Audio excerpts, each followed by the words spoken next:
TCR สาขา3สบายดีเนาะวันนี้เขามีสินค้าดีๆจากแบรนด์ประตูอลูมิเนียมมาแนะนำเนาะสินค้าของเขามีหลายรุ่นหลายขนาดมาเบิ่งกันเด้อ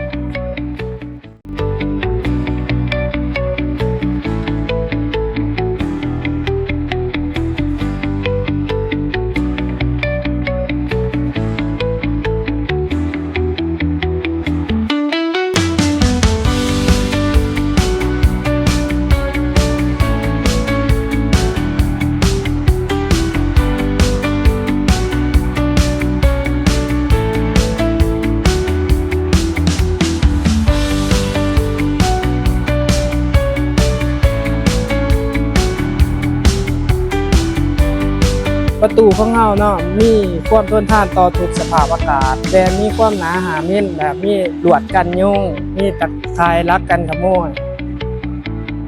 หากลูกค้าท่านใดสนใจสินค้าของเราเนาะสามารถติดต่อทาง TCR สาขา3ของเราได้และเข้ามาเลือกเบิ่งเลือกส้มได้เนาะ TCR สาขา3ขอขอบใจ